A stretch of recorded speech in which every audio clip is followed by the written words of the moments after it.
Hello, hello, hello. Today we have another Godin. This is a Godin. We'll take the tuner off because that is superfluous to requirements, as I will explain. Yes, this is a Godin A11 Glissentar. This was my guitar. Alan bought it off me. I offered to buy it back. He wouldn't sell it. I got it back.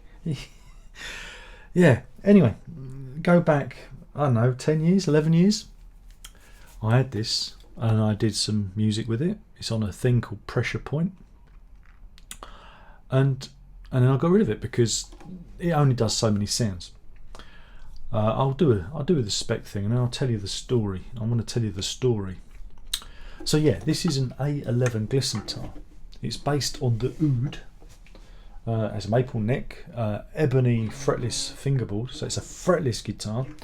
16-inch fingerboard radius with a 25.5-inch scale, chambered silverleaf maple body, virtually feedback free at high volume, solid cedar top, custom electronics, with a 3-band EQ. So you've got your volume there, and then your 3-band EQ dealing with your bass, middle, treble, middle. But you get it, you get the idea.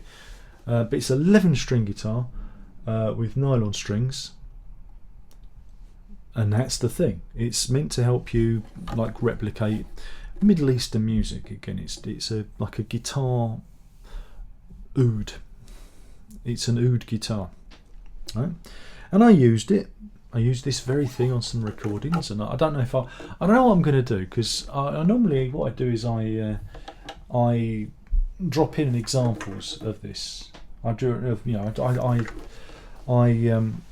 I show you what these things sound like, but what we'll do is we'll just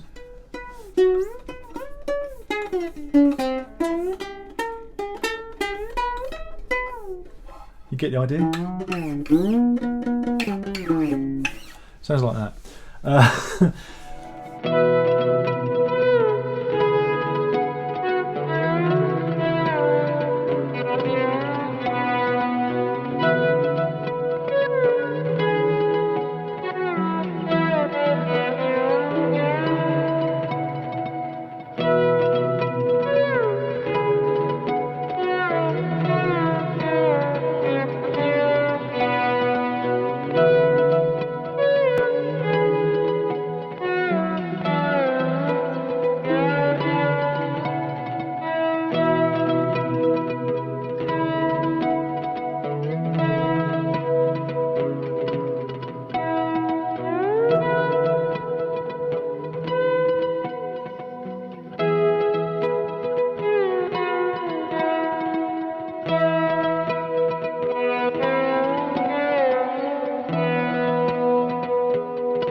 When I got this back, I was really excited. I thought, oh, this is going to be good. I can go back and do that kind of stuff again.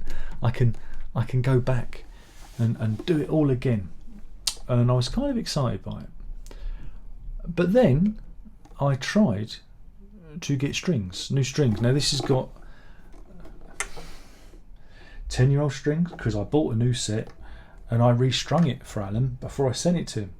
So yeah, these strings on here are 10 years old, and they're not very good. They don't sound very good at the moment because they're 10 years old.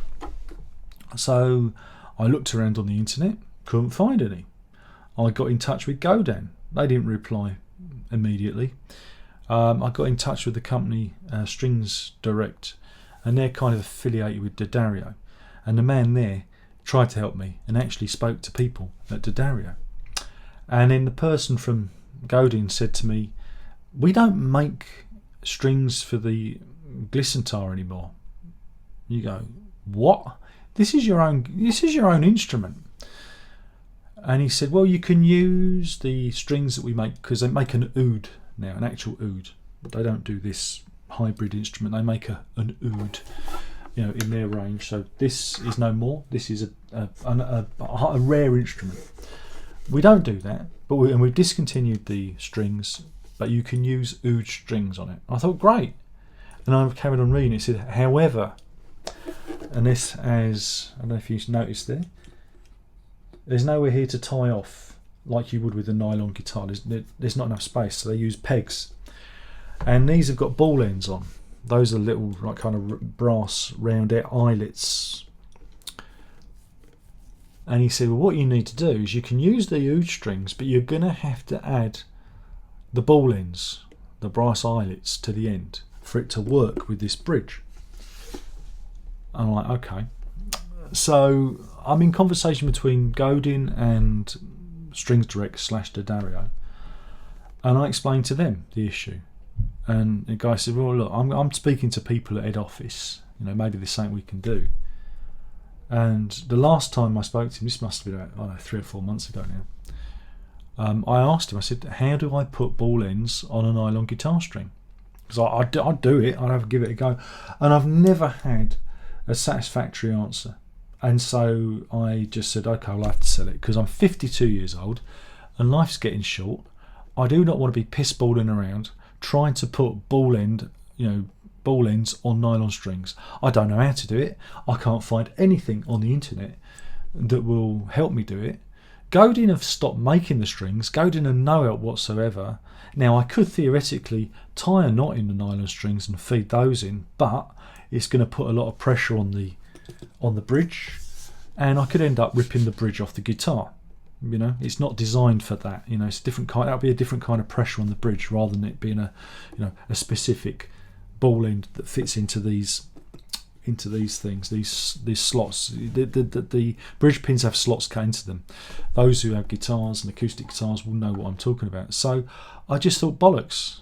If Godin can't be bothered to support their instruments, even though they don't make them anymore, why am I doing this to myself? And so I sold it, and I sold it for cheap, and it's going out the door.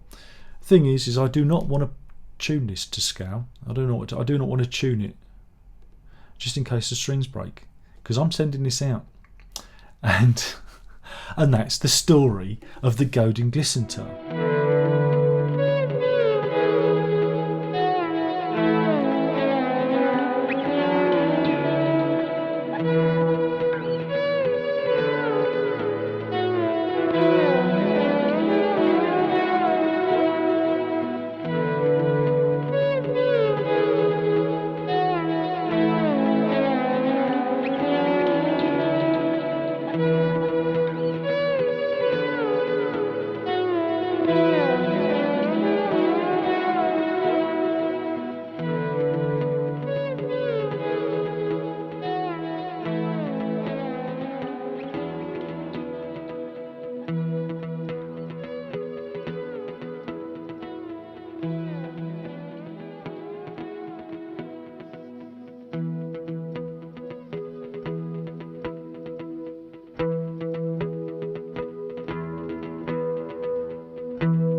it became a dodo in the world of guitars. Now, somebody in the comments may suggest a solution, but it's too late because I've already sold it. And to be honest, I don't really want to mess around. It annoys me. And what we're seeing here, and again, this is something I have an issue with, like companies like Roland and Korg and whatever, is they bring out a product and there it's drivers to help it work with your computer or whatever, and then a year later they stop supporting the product. The same thing is with Godin. You'd think that they'd at least keep the strings, you know, even if it's a minimal amount of strings, you know, in stock, just for the, I mean, how many guitars like this are out there? How many guitars are out there, and how many people now don't have the means to string their Glissentars? Now, there's probably an easier solution. Like I say, probably not in the nylon strings might be a solution, but I'm really worried about damaging the instrument. You know, it's one of those things. It's like, well, it's not meant to be like that. You know, so that's my excuse, and I'm sticking to it. And that's why there isn't a demo today, because this isn't in tune. And it'd probably be better if I just drop in some of the music I made with it back in 2012. So it's going to get copyright claimed by me, because that's how the internet works. My own music is subject to copyright, and that's it. Right, so now to the review. The Godin Glissentar is a unique instrument. It's fretless, it's nylon, it's tuned like a guitar. If you're looking for a truly unique instrument, I recommend it. However, I can't recommend it now because you can't get the strings for it anymore, right? So that's a problem, right? But Godin created a really interesting hybrid instrument, especially if you are interested in, you know, ethnocentric music, you know, music from different realms. If you want to create, you know, fourth world music, look up, you know, look up fourth world music, Harwood and everything, John Hassel, those people. This is the sort of instrument that could be used for that.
However, like I said, it's hard to get the strings, and it's a shame, because this is another one I was really looking forward to keeping. I really wanted to get it back, you know. And like I said, there were a couple of guitars in the collection, in the Harwood collection, which were coming back to me. This is one of them, and it's very rare to sell a guitar twice, and that's what I'm doing. The other guitar I've got, which is on the rack, I'm keeping, but we'll get to that. And so yeah, I'm really fucking annoyed. I'm going to swear this time. I'm really fucking annoyed by this because, you know, Godin, if anyone from Godin's listening, I doubt it, because they're French, Canadian, you really have let down your customers and your customer base. You know, I just don't think this is fair.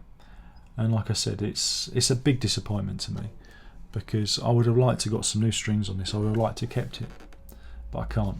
I just can't do it. You know, I don't want to be worrying about guitar strings. You know, that's for managers of bands to worry about, not for me.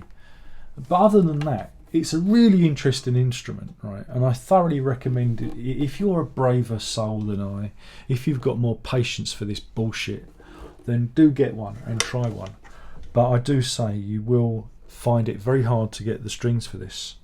They do say that you can use the Godin oud strings that they produce. D'Addario produce long scale oud strings too. So don't buy Godin, buy D'Addario instead, because they reckon those would be compatible as well, but no ball ends on them. You know, and I did ask about tying knots, but again the guy wasn't sure if that was a good thing to do. So yeah, that was my research. If anybody's out there, I'll probably put it in the title. You know, Godin Glissentar strings as well. Try and get some traffic on that. And yeah, that's the video.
That's it. It's weird, and I feel sad and annoyed that I've got to give this one away. But that's the story. That's the story of the Godin Glissentar. An amazing instrument, and again, it's got a battery compartment at the back, so it's got active electronics. You know, it's again weird and wonderful. And you don't get too many weird and wonderful instruments in the world of guitar. You know, that are trying to be, you know, a hybrid instrument. That's what makes it unique, and that's what first turned me onto it way back, you know, 11 years ago when I first got it. It was that, you know, the idea that, you know, this instrument was going to sound unlike anything else, and, you know, that's the big thrill for me. And like I said, I'm a bit disappointed with the way it's gone, to be honest, but it's got a new owner, put a fresh battery in it. I haven't tuned it up. They can tune it up, and they can have the deep joy of trying to find strings for the bloody thing. And maybe there's a solution, and I'll be annoyed with myself because, you know, the solution was there in my face and I just didn't see it, you know. But what would you do? I don't know. What would you do? Because I'm just worried that you put too much pressure on this, you know, and it's just going to lift, you know, it's just going to blink it up, you know, because you can do that with these kind of bridges. Yeah, so that's it. A bit of a disappointing one this time, wasn't it? A bit of an unusual diversion, and I've got to find some footage to put in for it to be interesting, you know. But yeah.